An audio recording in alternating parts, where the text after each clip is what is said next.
Assalamualaikum warahmatullahi wabarakatuh. Halo teman-teman, perkenalkan saya Firda Maratus Solikah dengan NIM 2203102163 dari Prodi Manajemen kelas 2F Universitas PGRI Madiun. Pada kesempatan kali ini saya akan mempresentasikan jawaban ujian akhir semester mata kuliah Statistik Bisnis 1 yang diampu oleh Ibu Wiwin Julianti, Sarjana Ekonomi, Sarjana Pendidikan, Magister Akuntansi. Berikut ini adalah jawaban ujian akhir semester saya. Statistik bisnis adalah ilmu pengambilan keputusan berdasarkan banyak analisis dalam produksi, audit, dan geometrik. Statistik bisnis ini dibagi menjadi dua jenis. Yang pertama, statistik deskriptif. Yang kedua adalah statistik inferensial. Nah, fungsi statistik bisnis ini juga ada dua. Yang pertama fungsi deskriptif, yang kedua fungsi inferensial. Fungsi deskriptif yaitu mampu memberikan keterangan ataupun penjelasan secara deskriptif dan rinci terkait data dari suatu peristiwa yang telah dikumpulkan melalui berbagai proses pengumpulan data dan penelitian. Selanjutnya, fungsi inferensial dapat dijadikan sebagai estimasi atau hipotesis yang mana kemudian dijadikan landasan dalam prediksi suatu hal berdasarkan atas peristiwa, gejala, dan data. Contoh penerapan statistik bisnis dalam bidang pemasaran. Yang pertama, untuk mengetahui preferensi konsumen atau selera konsumen. Dengan begitu, pemasar bisa tahu produk apa yang diminati atau diinginkan oleh konsumen. Nah, hal ini bisa memudahkan pemasar dalam mencapai target pasarnya. Selanjutnya, yang kedua bisa digunakan untuk menganalisis potensi pasar, segmentasi pasar, serta diskriminasi pasar. Potensi pasar di sini maksudnya adalah produk yang kira-kira laku atau paling diminati oleh konsumen. Selanjutnya, segmentasi maksudnya adalah pembagian. Jadi kayak kita itu mau menujunya ke siapa sih, kemana sih, kayak gitu. Selanjutnya, diskriminasi pasar maksudnya adalah produk yang jarang diminati atau tidak diminati oleh konsumen. Ini sebaiknya dihindari karena bisa mengganggu stabilitas dari suatu perusahaan. Selanjutnya, penerapan statistik dalam bidang keuangan. Salah satunya adalah untuk menganalisis pertumbuhan laba. Data statistik ini bisa menjadi acuan seorang manajer untuk menganalisis seberapa besar kenaikan laba suatu perusahaan dari tahun ke tahun. Nah, dengan begitu seorang manajer bisa menggunakannya untuk acuan pengambilan keputusan ke depannya.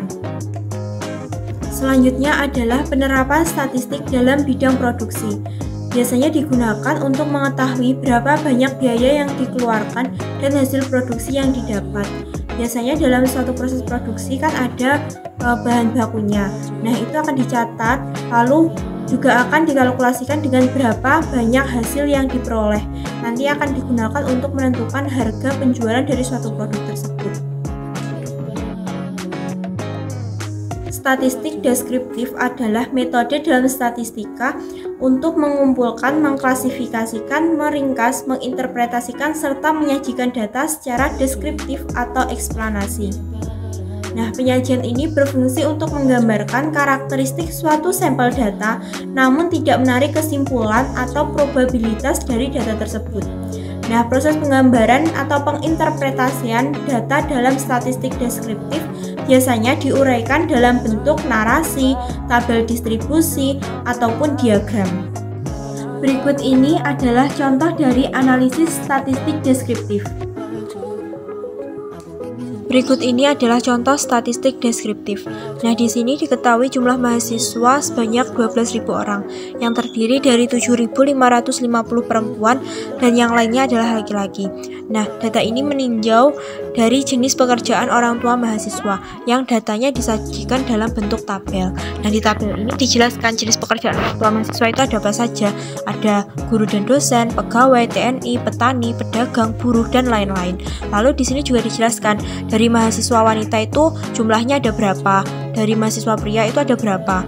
Kita ambil contoh dari yang TNI, jenis pekerjaan orang tua mahasiswa TNI. Nah, ini dari mahasiswa wanitanya itu ada 1010 dan prianya ada 550. Jadi di sini dijelaskan secara rinci jenis pekerjaan orang tua mahasiswanya dan berapa banyak jumlahnya.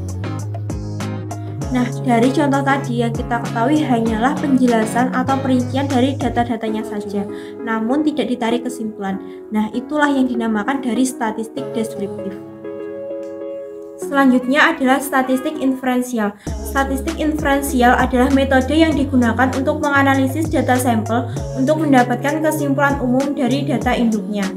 Nah, contohnya adalah dari 12.000 mahasiswa, ada sebagian mahasiswa yang orang tuanya bekerja sebagai TNI. Nah, ketika kita ingin mencari berapa banyak mahasiswa yang orang tuanya bekerja sebagai TNI, kita hanya perlu fokus pada sampel itu saja. Dengan begitu, kita bisa menarik kesimpulan bahwa orang tua mahasiswa yang bekerja sebagai TNI ada 1.560 dengan rincian 1.010 dari mahasiswa wanita dan 550 dari mahasiswa pria. Data kuantitatif adalah jenis data yang dapat diukur atau dihitung secara langsung sebagai variabel angka atau bilangan. Variabel dalam ilmu statistik adalah atribut, karakteristik, ataupun pengukuran yang mendeskripsikan suatu kasus atau objek penelitian.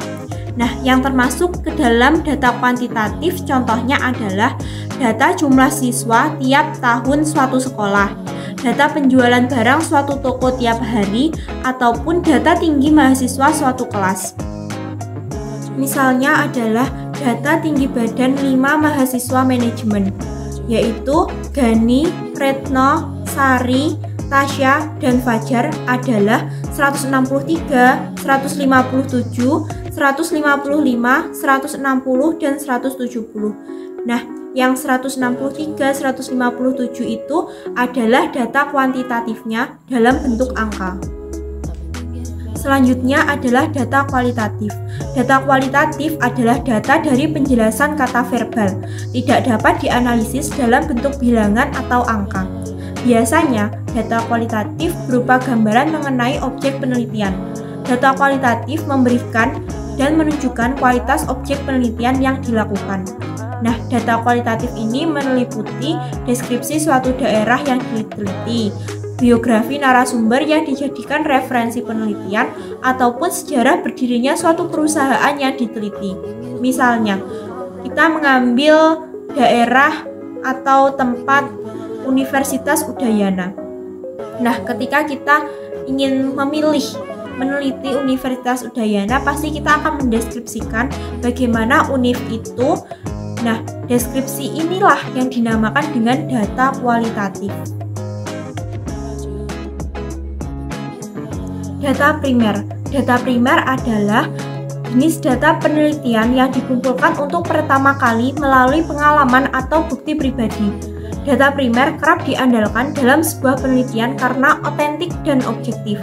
Selain itu, data primer juga digambarkan sebagai data mentah atau informasi tangan pertama. Biasanya, data primer dikumpulkan melalui berbagai cara, seperti observasi, tes fisik, kuesioner, survei, dan jenis wawancara pribadi lainnya. Contohnya, ketika seorang peneliti ingin membuat penelitian mengenai tingkat stres pada mahasiswa semester 5, maka peneliti bisa menanyakan secara langsung kepada mahasiswa semester 5. Caranya bisa dilakukan dengan melakukan kuesioner untuk mengumpulkan data ataupun wawancara secara langsung terhadap narasumber. Selanjutnya adalah data sekunder. Data sekunder adalah data yang sudah ada dan disusun berdasarkan pengaturan tertentu untuk memudahkan pencarian saat dibutuhkan. Data sekunder dapat diperoleh dari berbagai sumber, seperti publikasi ilmiah, laporan pemerintah, basis data, dan sumber-sumber media lainnya. Contohnya, ketika seorang analis ingin menganalisis perusahaan terkait penjualan dan produksinya, analis ini bisa melihat data-data terdahulu, sehingga ini bisa memudahkan analis untuk menganalisis terkait penjualan dan produksi suatu perusahaan. Yang pertama adalah nominal. Nominal adalah data yang diberikan pada objek atau kategori yang tidak menggambarkan kedudukan objek tersebut, tetapi hanya sekedar label atau kode. Data ini mempunyai ciri bersifat saling lepas atau tidak berhubungan satu sama lain. Contohnya, data jenis kelamin siswa dikategorikan menjadi laki-laki yang diwakili dengan angka 1 dan perempuan yang diwakili dengan angka 2. Selanjutnya, contoh yang kedua adalah mengelompokkan pertandingan menjadi basket yang diwakili dengan huruf A, futsal yang diwakili dengan huruf B, dan bola voli yang diwakili dengan huruf C. Selanjutnya adalah ordinal. Ordinal adalah data yang penomoran objek atau kategorinya disusun menurut besarnya, yaitu dari tingkat terendah ke tertinggi atau sebaliknya, dengan jarak atau rentang yang tidak harus sama. Data ini memiliki ciri, yaitu kategori dapat disusun berdasarkan urutan logis dan sesuai dengan besarnya karakteristik yang dimiliki.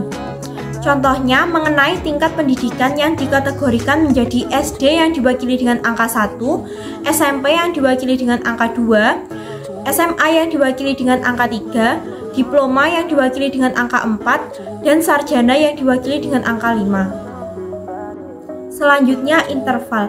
Interval adalah data di mana objek atau kategori dapat diurutkan berdasarkan suatu atribut yang memberikan informasi tentang interval antara tiap objek atau kategori yang sama. Data ini dicirikan dengan urutan kategori tidak mempunyai jarak yang sama, tetapi tidak memiliki nilai nol mutlak atau absolut. Contohnya adalah rata-rata tinggi badan berdasarkan usia. Untuk anak-anak yang berusia 6-12 tahun memiliki rata-rata tinggi badan 130-145 cm. Lalu untuk remaja yang berusia 13-18 tahun memiliki rata-rata tinggi badan 146-160 cm. Selanjutnya untuk dewasa yang berusia 19-26 tahun memiliki rata-rata tinggi badan 160 cm sampai 175 cm. Selanjutnya ada data rasio. Data rasio adalah data yang jaraknya sama dan mempunyai nilai nol absolut. Jadi kalau data nol berarti tidak memiliki arti apapun. Nah, data rasio ini juga bisa dinamakan dengan data perbandingan. Contohnya adalah nilai rapot siswa SMA di mana masing-masing siswa memiliki nilai yang berbeda, yaitu Muiz mendapatkan nilai 100 A dan Cinta mendapatkan nilai 80 B dan Putri 60 C. Jika dilihat dari skala rasio, nilai Muiz memiliki nilai lebih 20 daripada nilai Cinta. Cinta memiliki nilai lebih 20 daripada Putri, dan Putri memiliki nilai kurang 40 dari Muiz. Populasi. Populasi merupakan keseluruhan dari objek penelitian yang menjadi pusat perhatian dan menjadi sumber data penelitian. Objek penelitian ini dapat berupa manusia, hewan, tumbuh-tumbuhan, gejala, nilai, peristiwa, sikap hidup, dan lain sebagainya. Contohnya adalah populasi masyarakat Provinsi Jawa Timur. Nah, ini populasinya adalah populasi manusia. Lalu populasi hewan berkaki 4. Nah, itu populasinya adalah termasuk ke hewan.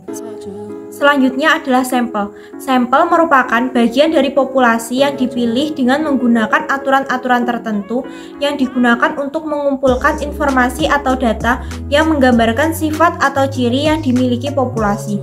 Contohnya, tadi kan ada populasi masyarakat Provinsi Jawa Timur. Nah, di sampel ini kita bisa menentukan aturannya, misal harus yang perempuan, harus yang usianya 20-35 tahun, harus yang ibu rumah tangga, dan lain sebagainya. Itu adalah termasuk aturan-aturan dalam sampel. Wawancara. Wawancara merupakan teknik pengumpulan data yang dilakukan melalui tatap muka dan tanya jawab langsung antara pengumpul data atau peneliti terhadap narasumber atau sumber data. Contoh instrumen wawancara adalah, misal kita ingin menanyakan jenis pekerjaan masyarakat di suatu daerah. Nah, kita bisa menanyakan seperti ini. Permisi Kak, maaf, kalau boleh tahu kesibukannya saat ini apa ya? Nah, misal mereka menjawab, oh saya lagi kerja Kak. Nah, kita bisa tanya lagi, kalau boleh tahu pekerjaannya apa? Nah, dari situ kita bisa mengetahui pekerjaan apa sih yang paling banyak diminati atau paling banyak dikerjakan oleh masyarakat di suatu daerah tersebut. Selanjutnya adalah observasi. Observasi diartikan pengamatan dan pencatatan secara sistematik terhadap gejala yang tampak pada objek penelitian. Contohnya adalah ketika kita ingin mengamati mayoritas pelanggan yang datang di sebuah kafe.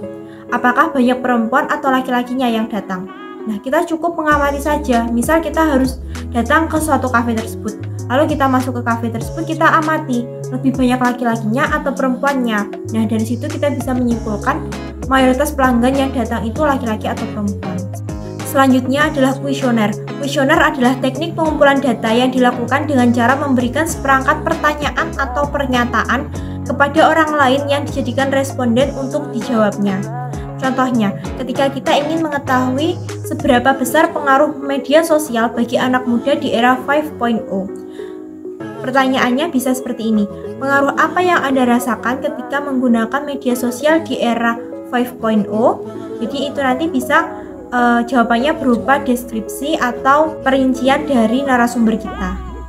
Selanjutnya adalah dokumentasi. Dokumentasi merupakan teknik pengumpulan data yang diambil dari dokumen atau catatan peristiwa yang sudah berlalu. Dokumen dapat berbentuk tulisan, gambar, atau karya-karya monumental dari seseorang. Dokumen yang berbentuk tulisan misalnya catatan harian, sejarah kehidupan, cerita, biografi, peraturan, dan kebijakan. Sementara dokumen yang berbentuk gambar dapat berupa foto. Contoh dokumen berupa tulisan, misalnya adalah kebijakan suatu perusahaan. Nah, ini bisa kita gunakan untuk mengetahui kira-kira sebagai seorang karyawan itu harus bersikap seperti apa untuk tidak melanggar peraturan atau kebijakan yang sudah dibuat oleh suatu perusahaan. Selanjutnya adalah teknik tes. Tes merupakan teknik pengumpulan yang dilakukan dengan memberikan serentetan soal atau tugas serta alat lainnya kepada subjek yang diperlukan datanya. Nah, contoh tesnya ini bisa tes hasil belajar, tes kepribadian, tes minat, tes bakat, tes intelijensi, ataupun tes sikap. Hipotesis adalah anggapan dasar atau jawaban sementara terhadap masalah yang masih bersifat praduga, karena masih harus dibuktikan kebenarannya. Contohnya adalah produk moisturizer di Originate memiliki manfaat melembabkan kulit wajah. Nah, itu adalah hipotesisnya. Nah, hipotesis ini harus dibuktikan kebenarannya dengan cara melakukan penelitian. Nah, penelitiannya ini bisa melalui wawancara langsung dari narasumber ataupun dengan pengisian kuesioner, sehingga kita bisa menentukan apakah hipotesis kita itu bisa diterima atau ditolak. Mean adalah rata-rata dari suatu kumpulan data. Mean juga dapat dikatakan sebagai wakil kumpulan data. Nah, untuk menentukan mean data tunggal bisa dilakukan dengan cara menjumlahkan seluruh nilai data kemudian dibagi dengan banyaknya data. Selanjutnya adalah modus. Modus adalah data yang paling sering muncul. Modus merupakan ukuran pemusatan untuk menyatakan fenomena yang paling banyak terjadi. Sekumpulan data yang diperoleh memungkinkan untuk memiliki nilai modus yang tidak tunggal atau mungkin juga tidak memilikinya. Selanjutnya median. Median adalah nilai tengah dari sekumpulan data setelah diurutkan dari data yang terkecil sampai data yang terbesar. Nah, untuk menentukan median atau nilai tengahnya ini, jika datanya itu dalam jumlah genap, maka mediannya itu adalah dua data di tengah dibagi dua. Nah, hasilnya itu adalah mediannya. Namun, jika datanya itu tunggal jumlahnya, maka langsung saja diambil nilai tengahnya. Demikian tadi adalah jawaban ujian akhir semester mata kuliah Statistik Bisnis 1. Apabila ada salah kata, saya mohon maaf. Wassalamualaikum warahmatullahi wabarakatuh. Bye-bye.